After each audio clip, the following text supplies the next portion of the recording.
What's up, guys? We are back, and we're going to take a trip down memory lane. We're going to talk today about Flatland's story and how we got here, which is how I started working for the gym full-time and quit my full-time job. So, Tobias, tell us the story and take us to the very beginning. Okay, so we'll start from the beginning. So the first time I ever heard of CrossFit was my mom showed me a YouTube video of people doing CrossFit, and I was like, that's the stupidest thing ever. I thought it looked dumb, when you see kipping pull-ups for the first time. That's why they're so infamously hated. So you thought it looked dumb too? I thought it looked so stupid. So my mom showed me this video. I was like, those guys look like a bunch of idiots. They look stupid. They're doing burpees or whatever they're doing. I was like, man, that's dumb. I'm not doing it. And so then she brought me to a class, and I fell in love with it. It was so competitive. It was so fun, and it was just raw and dirty. The first place I went to was just like a mess, and it was hot, and I was like, dude, this is just, I don't know. I always quote the never back down, not quote it, but I always think about the never back down training scene. He's just working hard. That's what I feel like whenever I'm doing CrossFit. It's just kind of a dirty, I don't know, you're an adult. You shouldn't be doing these undignified things, but I love it. And so, nice. So yeah, I just loved it. I love the competitiveness of it, and I love the way it made me feel. So I fell in love.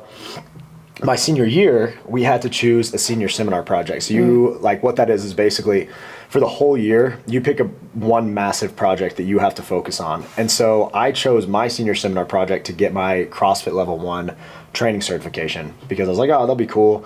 You can only get it when you get 18. So my birthday was January 5th.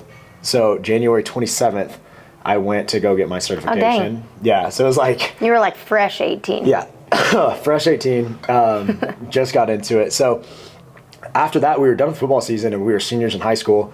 And a lot of my friends were like, what do we do now? So I just started programming for my friends. And we ended up having probably 40, maybe 50 people on some days that I was kind of coaching, but also working out with at the same time every day. And I would come up with the stupidest workouts.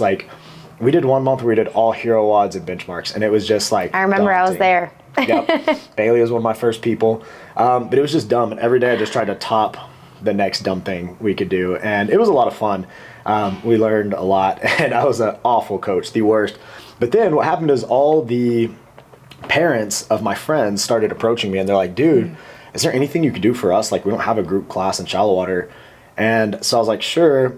I was using the school's facility, so I didn't have to pay any rent. And I ended up having probably 30 or 40 people that were just paying me $50 cash. When you're 18, I was like, holy shit, I'm rich. This is amazing.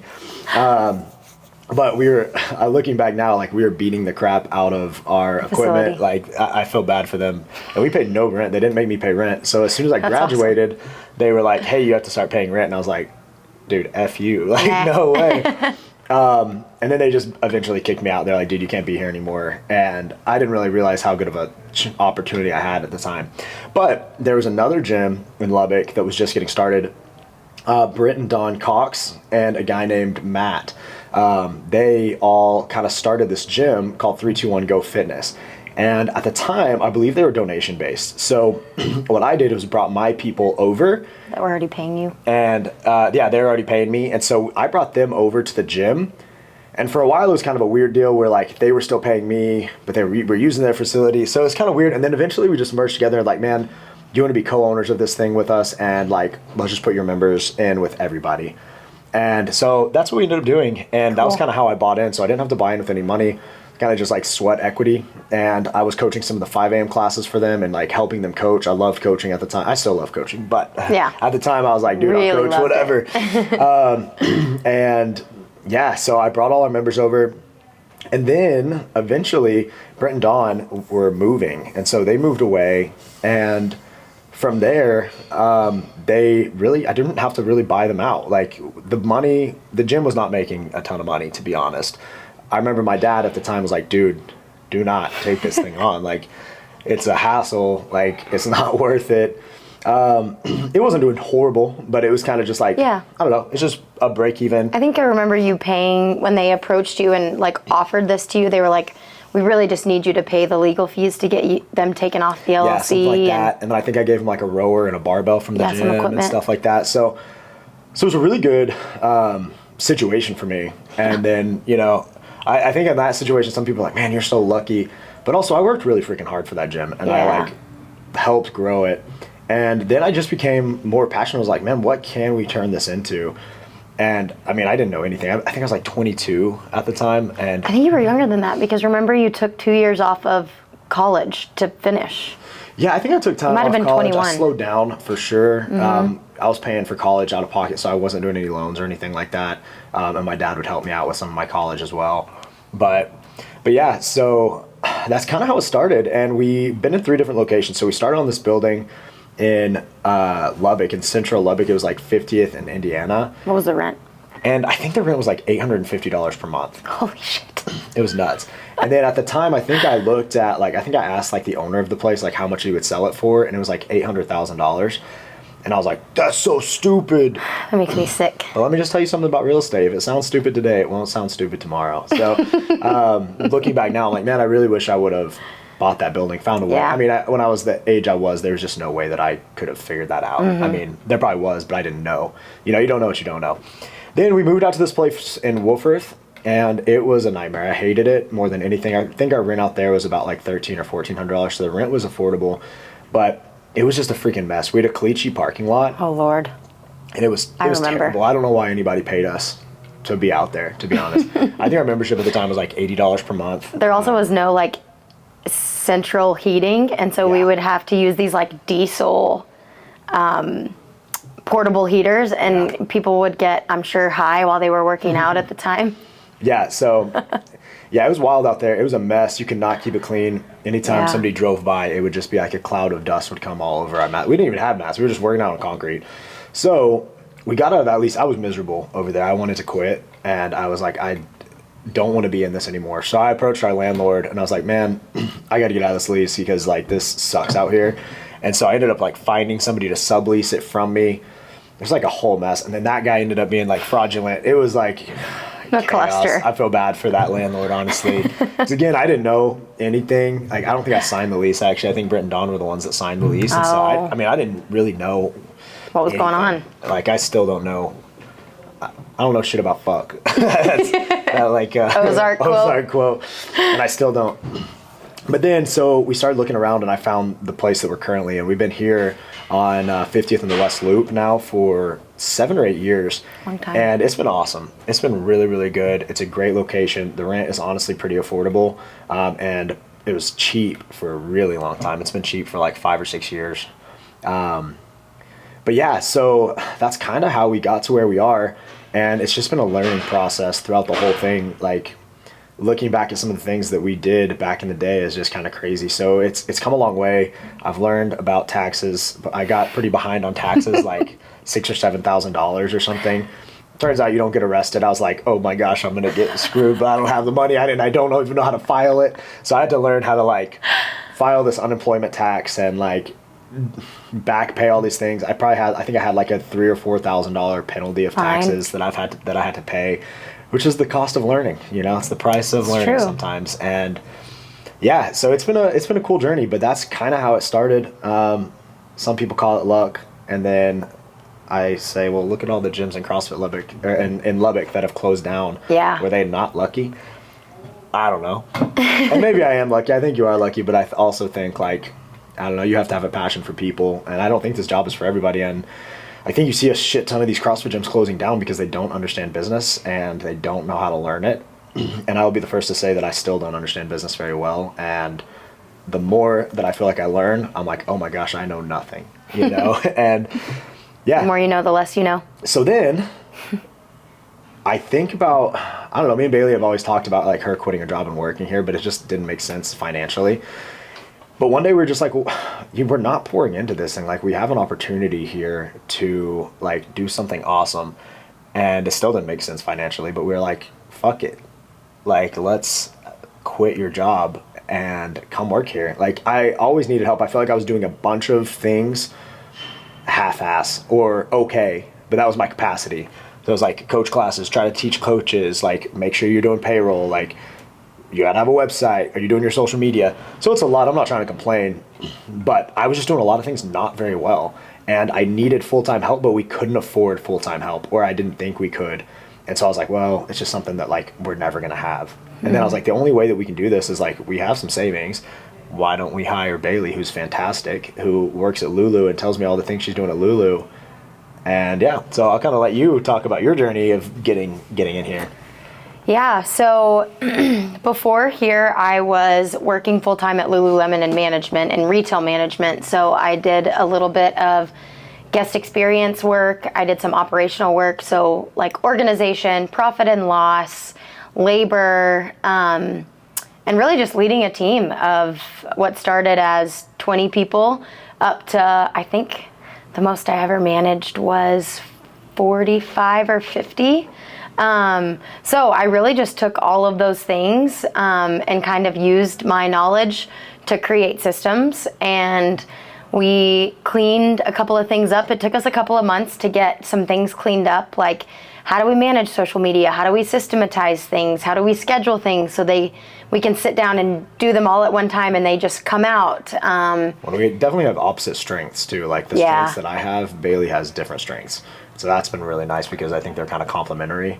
And she's really good at stuff that I'm really bad at. Yeah. And then after we kind of spent, a couple of months just tying up our loose ends and cleaning some shit up, we really sat down and thought about like, okay, like, what are we missing? Like, what are all these problems that all these CrossFitters have? Or what are these problems that like people that work out have? And one of them is nutrition. I think a lot of people, and one thing that we're really learning this year is that a lot of people are really intimidated to get into the gym. And so we're experimenting with like how to minimize that and how to empower people and really just take the services that we currently offer and take them to the next level. How do we make our coaches better? How do we make our systems better? And yeah, these last 6 months has gone by so fast, and I'm excited to see what the next 6 months hold, because I feel like we've learned years of knowledge just spending 12 hours a day together here every day, weekends, everything. Well, and I think I've learned more in the last 6 months working with Bailey than I have the entire time that we've been in business. And I think one reason is Bailey kind of challenged me to try. And like, as shitty as this sounds, like maybe I'm just a piece of shit, but I think for a long time with a lot of things in my life, I was like, well, if I don't try that hard and I fail, then I'm not a loser. But like, I think I was a little afraid. Like, I think for the first time and it's not even been 6 months, it's been like this month. For the first time in my entire life owning the gym, I think this month I've tried my hardest to make the gym awesome. And it's like, I was just too cool to try, and I think there's something in the back of my head that is like, if I try my hardest and fail, then I am a fucking loser. But actually, I think it's the opposite now that I have been working hard for like, and I'm not saying I'm doing awesome. Like, it's been 1 month of trying really, really hard. It feels better, and like, we're seeing this growth, and I'm like, why didn't I just try harder before? But I think there's that fear of like, what if I fail while I was trying my hardest and I'm actually a loser? But if I'm not trying that hard, it fails, whatever. And so, yeah, I don't know. I think that's an important thing. Like, and we're doing this new Instagram series where I think that's why I want to call it Don't Be Afraid to Suck series. But maybe it should be like, Don't Be Too Cool to Try series. But like, I don't know. I think that's an important lesson that I've just now learned is like, don't be too cool to try. Yeah. But I do want to say, like, thank you to everyone, like Brent and Don giving me the opportunity. I know I said like, I am lucky that I got this opportunity, and it's really cool that they saw something in me that they were like, I'm not even gonna make this kid fucking buy it. Like, let's give it to him. So that is really awesome. It's really gracious. It's amazing. They've always been like so good to me, and they're good people, and I think I learned a lot from them. They believed in you. Yeah, they believed in me. And so I love the Cox family, like really, really cool. And Flatland wouldn't be what it is today without them, Yeah. And so I think that's a really cool thing, and I'll always be appreciative of them. So, yeah, that's awesome. Yeah. Anything else you left out with like last thoughts, or how, or like where you want to go from here? I don't know. I think, again, we're kind of trying, and we're just kind of seeing what this thing can do, seeing what like legs it has. So yeah, we're in the throwing shit against the wall face. I don't know if that's true, actually. I don't think that's true. I think right now we're more in a phase where we've got two things that we're focusing on, and that's our CrossFit classes and that's our nutrition. And so I think, I don't know, we're like, what should we focus on? Should we get personal training? Like, what are we doing? I think we found the two things that we like. And I think two things is plenty of things to focus on.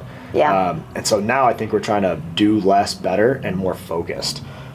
And it's just been chaos. And again, maybe I have tried hard, but I think it's just no focus. Like, there's not a focus that we're doing. And actually, from our nutrition program, we preach an unrelenting focus on 4 metrics. Yeah. And we try to teach, like, don't worry about the results, worry about the process. And then one day, I think it kind of just hit us both that we're like, oh, fuck. Like, why don't we do that same thing with the business. gym? Like, why don't we find 4 metrics, the 4 most important things to focus on, and relentlessly focus on them? Because, like, if you're just spinning your wheels for the sake of spinning your wheels, then, you know, what are you doing? But, like, now we actually have set up some business metrics that we're like, we have to do these things daily, and we're not going to measure our success by our bottom line revenue. We're not going to measure our success by our membership count. We're going to measure our success by, like, are we committed to this process? And we're going to see it through. So, like, I think that's been a cool change, is now we have metrics that we're like, did you do your work today? Yes or no? Like, it's a yes or no question. And I think that's been something new that we just implemented. So, yeah. But yeah, no, I think we're finally not in the phase of throwing shit against the wall. I think we're kind of just now getting out of it. You know, and those metrics might change. You know, we need to give them a chance. But, like, yeah, I don't know. I like it. It's been a fun journey. It's like the coolest life ever. I've got to do some amazing things because of it and meet some of my best friends because of this CrossFit gym. And literally all of our best friends in the entire world have come from here. Yeah. So there's our story. Now you know how Flatland started and how it is where it is today. So I like it. Yeah, bear with us when Cool. we're closing our doors in 6 months. Just kidding. Nice. Like it? Yeah. That was pretty How long decent. was it?